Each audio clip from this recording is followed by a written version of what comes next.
So, what's the plan for this year's summer vacation? A sandy beach, a mega amusement park, maybe a trip overseas.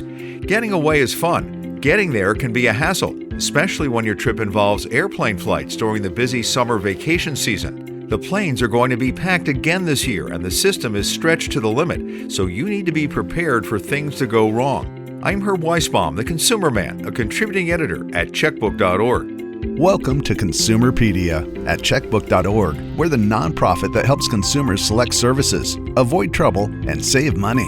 Because we don't accept any advertising or take money from any business we recommend, you can rely on checkbook.org to be completely independent and objective.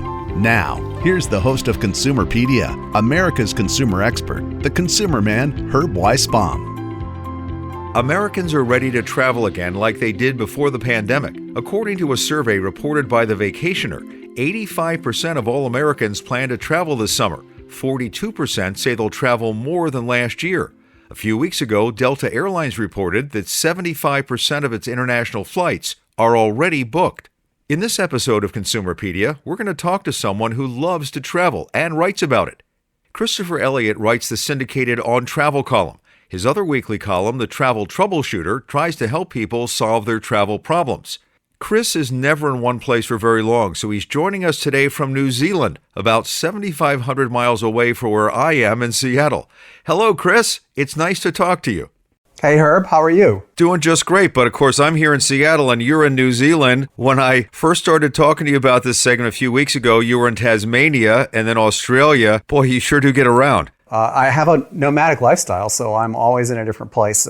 Next month, you'll probably catch me in a different country. Well, I read the article about Tasmania. It just got published recently. It sounds fabulous. Just tell us a little bit about it. Oh, Tasmania is wonderful. It's probably my favorite destination in Australia. It's a small island off the southern coast of Australia, close to Melbourne. A little bit larger than Switzerland, so it's not that small, but you're going to find a lot of real natural beauty there, a lot of great culture, an excellent museum called the Mona. And at this time of year, not that many visitors because it's kind of early fall, so a good time to go. In reading what it took you to get there, this is not something you just add as a day trip to your itinerary in Australia. No. It takes about 24 hours to get there from the United States, and then you have jet lag because there's a 12 to 13, 14-hour difference depending on the time of year that you're there, and you really need to have probably 2 weeks set aside to really get the most out of a place like Tasmania. So just out of curiosity, how many miles do you think you log in a typical year? I have no idea.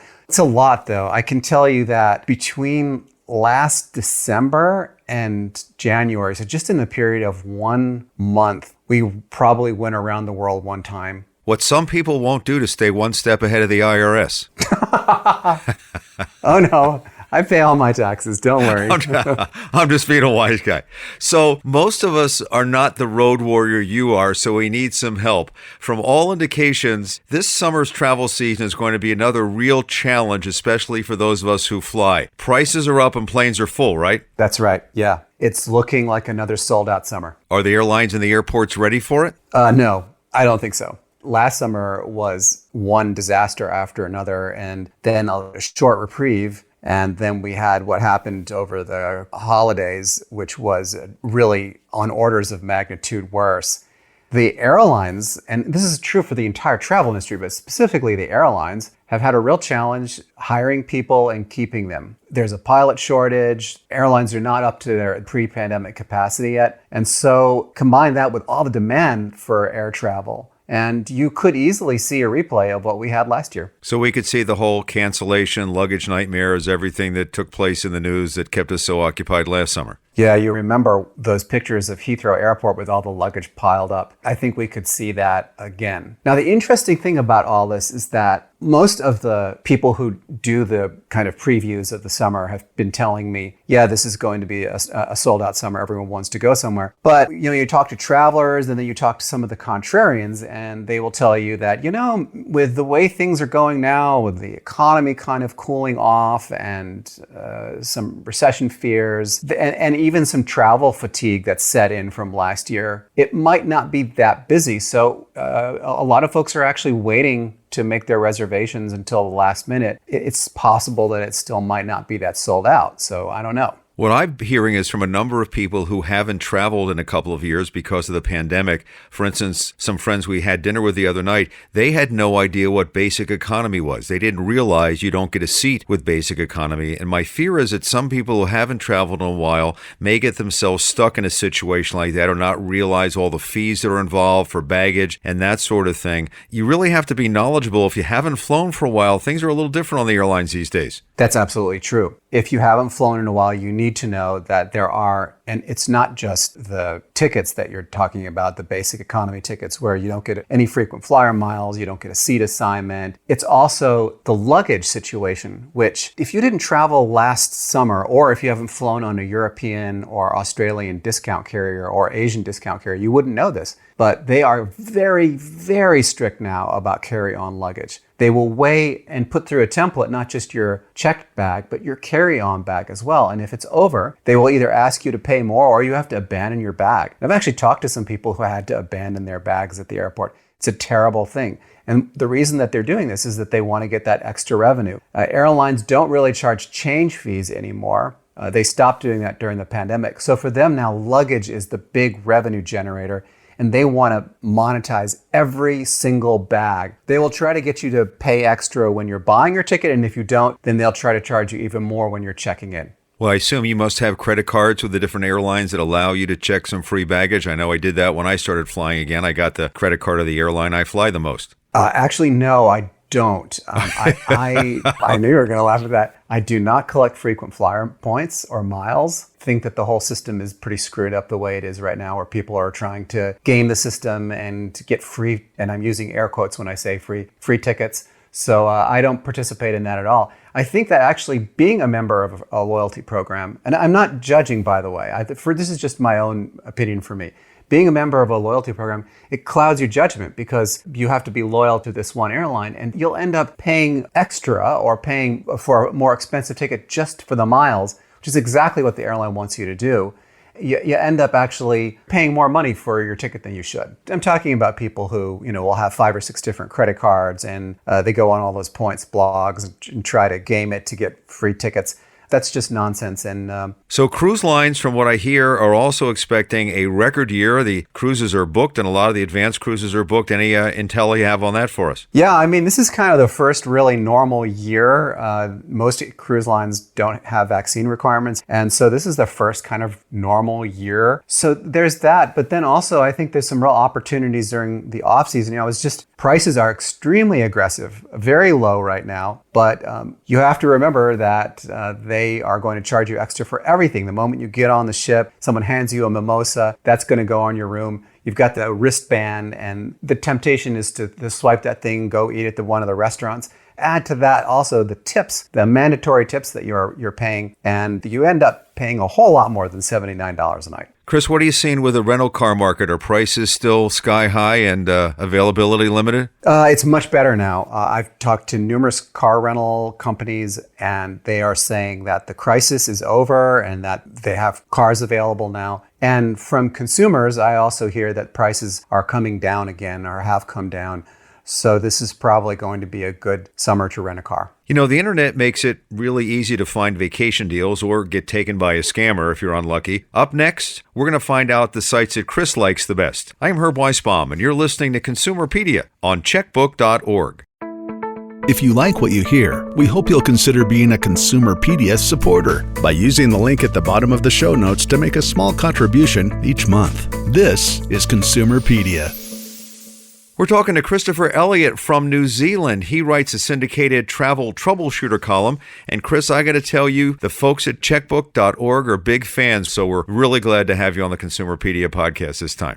Oh, well, thank you so much. Yeah, I'm a big fan of you guys as well. So we talked about transportation. What about finding a place to stay once you get there? What are hotel prices going to be like this year? From what I'm hearing, there are some markets that are just very, very busy this summer. The typical markets like in the United States, Orlando, New York, Las Vegas, where it'll be really difficult to find a deal in those places if you're going at the height of the summer travel season. And then, of course, overseas, Europe is a very popular destination. London, Paris, Rome. Don't even think about getting a deal during the summer in places like that.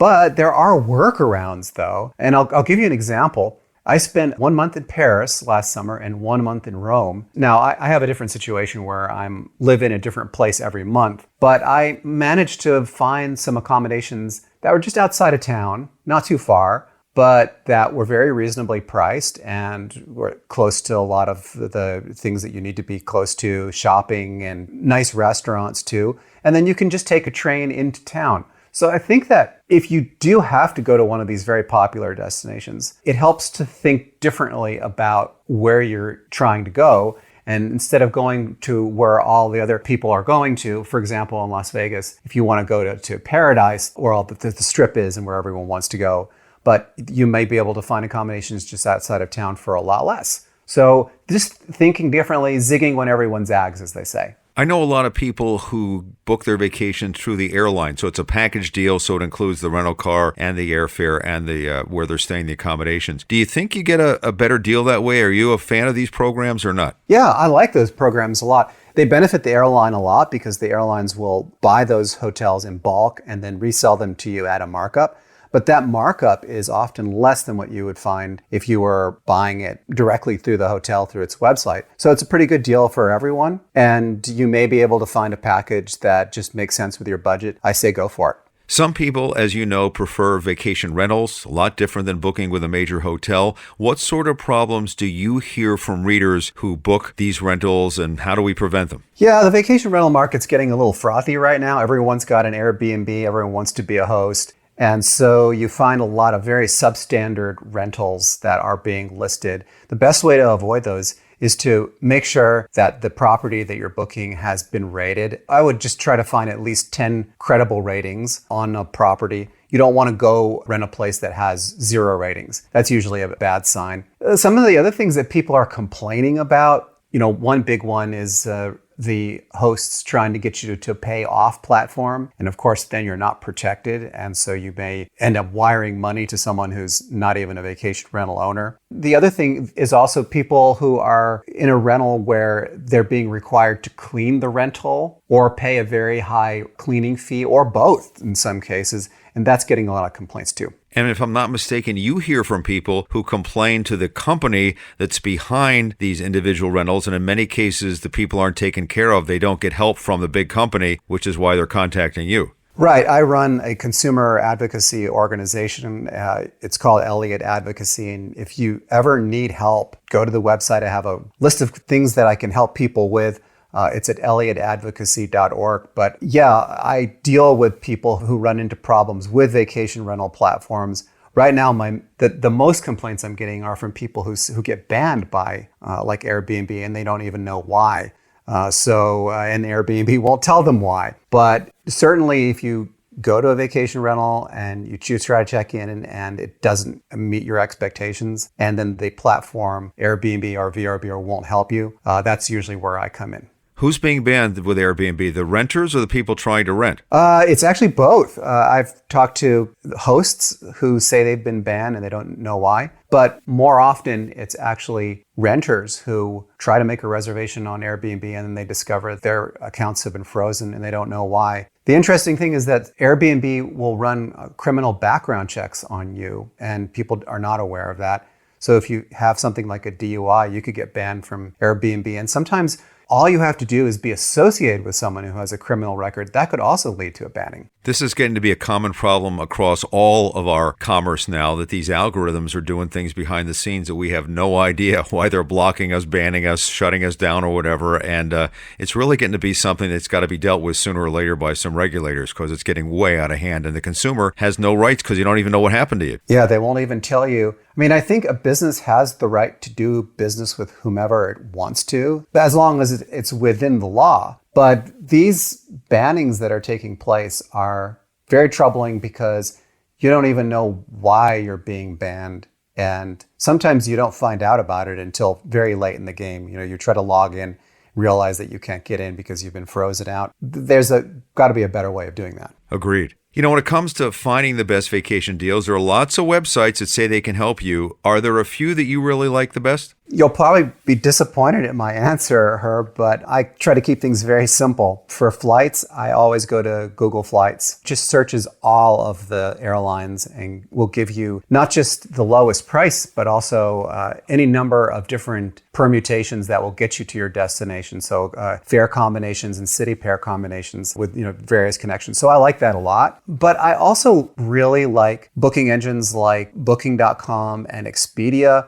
And the reason why is that they will give you a lot of inventory that you may not find through the airlines. So I do a lot of shopping, and then I end up trying to book directly through the company, because that way you don't get into that kind of trouble where the airline says, hey, you got to work with your travel agent, and then the online travel agent usually says, we don't know what to do, and you're kind of stuck in kind of a gray area. Yeah, we get complaints all the time. That's excellent advice. I always book through the airline. Now, Google Flights is starting a new price guarantee program. There's some question about if they can make money doing this. If the price changes after you book, they're going to refund the difference. Your thoughts on this at the initial stage? Good luck, Google. It's a great marketing gimmick, and I have actually seen it tried before. Years and years ago, there was an online travel agency. It's specialized in business travel called Rosenbluth International. They don't exist anymore. Oh, yeah, I remember them. They did that. They trialed something where if the price of an airline ticket went down, that they would cover the difference, and it was a spectacular failure. So I don't think that Google is going to be able to pull a rabbit out of their hat on this one. I think they'll probably sell more tickets, but I don't know if it's going to make business sense for them to continue offering something like this. Well, as we say, stay tuned. We'll find out. Up next, we're going to get Chris to share some of what he's learned logging all those miles each year. I'm Herb Weisbaum. This is Consumerpedia, powered by checkbook.org. Consumerpedia Fast Facts. The top 5 travel destinations in Europe for U.S. travelers this summer, according to the Airlines Reporting Corporation, are Rome, London, Paris, Athens, and Barcelona. The average round-trip airplane ticket for travel in the U.S. will be about $350 this summer, 10% higher than 2019, according to the airfare app Hopper. A survey done for The Vacationer found that nearly 4 in 5 Americans who plan to travel this summer will take a road trip. 17% will travel within 100 miles of their home, 23% within 250 miles, and 20% within 500 miles. We're back with travel expert Christopher Elliott. He writes the nationally syndicated columns On Travel and The Travel Troubleshooter. He also has a website, ElliottAdvocacy.org. That's ELLIOTT, where he tries to help people solve all kinds of problems. He's an amazing resource, and we're really thrilled to have him on this episode of Consumerpedia. So, Chris, as someone who does more traveling than probably 90% of the population, what have you learned over the years that can help reduce the chances that we'll have travel troubles? Oh, wow. Herb, that's such an open-ended question. I don't know. I think that every trip that I take, I learn something. Just coming here from Melbourne, Australia to Christchurch, New Zealand, that was my last flight. I learned a lot about visas and paperwork. You know, the worst feeling in the world is when you don't have your papers in order and they swipe your passport and they say, I'm sorry, we can't let you on the plane. And that's exactly what happened to me when I was in Houston trying to get to Doha, and then from Doha on to Perth, Australia, is we didn't realize that they had, over the new year, had changed some requirements and you had to apply for a visa. Fortunately, we could get the visa. We just had to go and download an app and then apply for it. And we got it within like 5 minutes. But it's that moment, the thinking that you're not going to be able to travel. It's the worst feeling ever. So one thing that I would say, and this is especially relevant now with the way that passports are going, you know, now we have a 13 to 15 week wait for a passport. So if you want to go abroad, you're looking at maybe August or early September because the State Department is not going to process your passport any sooner. Is really think far ahead. And this kind of advice applies to not just your paperwork, but anything that you do as a traveler. It really pays to be 1 or 2 steps ahead, is to think about not just how am I going to get there, but what am I going to do when I arrive? Where am I going to stay? What are the activities going to be? Even how am I going to get food? That's something that people just assume that the restaurants will be open. But when you arrive in a destination and you're jet lagging 12 hours, the restaurants are closed. You're going to have to wait until daybreak to get some food. So all those things are like, planning ahead. It's a lesson that I keep learning over and over again, Herb. And one thing a lot of people don't realize is that many countries require you to have at least 6 months still good on your passport before they'll let you in the country. So if you think my passport hasn't expired, I'm only going to be there for a month, and they require that 6 months that it's still valid, you may find yourself in trouble as well. Oh yeah, if your passport is going to expire in 6 months, it's already expired.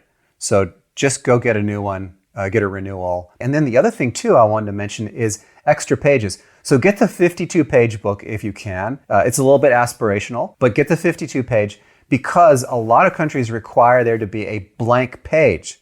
So if you're trying to get into a place like South Africa and you don't have a blank page, guess what? They are going to send you back. Seriously? Rules are rules. Wow. You help people all the time through the advocacy side of your operation. Can you give us any suggestions of what we can do if we have a less than satisfactory experience, whether it's an airline, a rental car, a hotel, something? How do you go about complaining? Is there some kind of thing we should be doing? Make sure we gather evidence, make sure we document. Can you give us some things that would make it easier, like if we contacted your Elliott Advocacy and did something with you guys? First of all, I should give the site. It's elliott.org, elliott.org. And you can go fill out a form if you have run into a problem. But that wouldn't be the first step. I would try to resolve this. You want to give the company a chance to make things right before you start complaining. If you're in a hotel and there's lots of noise, go downstairs, ask the front desk if you can move to a different room. If you're in an airline seat and it won't recline, ask a flight attendant if maybe you can move to a different seat. And this applies to any kind of consumer purchase. So if you have an appliance that doesn't work correctly, give the company a chance to fix it before you do anything else. My other piece of advice is to get everything in writing. Most people want to pick up the phone and get a quick fix. And unfortunately, that does not create a paper trail, and you're going to need a paper trail sometimes in order to get a consumer problem resolved. And then finally, the other thing is take the problem that you have up the ladder.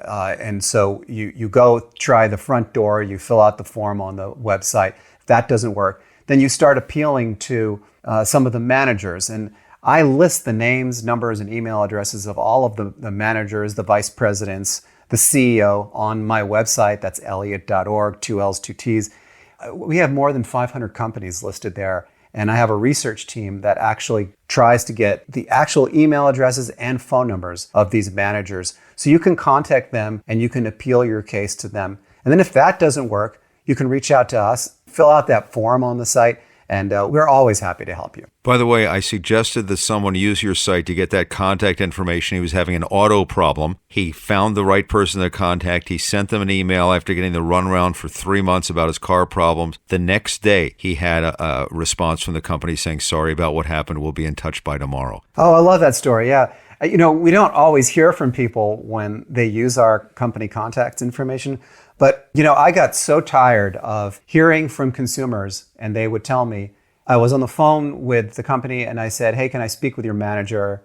And they said, there is no manager to speak with. And I said, well, what's the name of the CEO? And they said, I can't give you the name of the CEO. Even the name they wouldn't give, let alone a phone number or an email address. So I thought, you know what? This information should be out there. People need to know. And that's when I started doing this.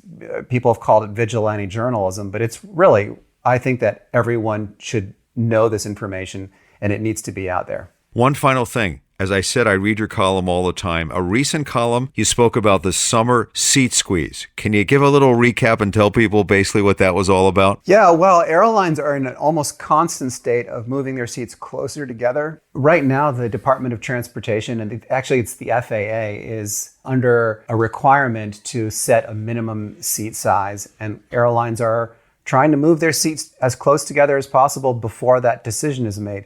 So you probably are going to be sitting in a small seat this summer if you're flying. And that was what my column was about, is how do you cope with these small seats and people next to you who are invading your personal space? If you do end up in a situation where someone is leaning into your personal space and you're trying to work on your laptop or something like that, you're better off asking a flight attendant just to see if you can move. Certainly you could say to the person, hey, can you give me a little bit of extra space? But I've sat behind people who I've tried doing that with them, and they say, no, it's my seat. I'm entitled to lean it back as far as I want to, and I'm going to. You just have to take a deep breath and say, this flight is not going to last forever, and let's just get through this. It's going to be better that way. If you've watched some of these videos of people who have started beating up on other passengers or flight attendants, you just don't want to be that person this summer. Good advice. Christopher Elliott, travel troubleshooter. It was so wonderful talking to you. I hope you have very, very happy trails, and we'll do this again sometime, I hope. Thanks, Herb. It was a lot of fun. Well, that's it for this episode of Consumerpedia. You can subscribe to us on Apple or Google Podcasts, Spotify, Stitcher, or wherever you listen to your podcasts. That way, you won't miss an episode. Remember, we release new ones every other Thursday. Another way you can support this show is to follow us on Consumerpedia on Facebook and Instagram, and at My Consumerpedia on Twitter. I'm Herb Weisbaum. Thanks for listening. Consumerpedia is a public service of checkbook.org. We're a unique nonprofit that helps you save money and make smarter choices. You can count on Checkbook to help you find the best services and avoid the worst, with local ratings that are accurate and unbiased. If you live in or around these 7 cities and haven't joined Checkbook yet, check us out. Boston, Chicago, Philadelphia, Seattle, San Francisco, Minneapolis-St. Paul, and Washington, D.C. To get your free 30-day subscription, go to checkbook.org/consumerpedia. If you like what you've heard, we hope you'll become a supporter by using the link at the bottom of the show notes to make a small contribution each month. Consumerpedia, empowering consumers to save money and make smarter choices.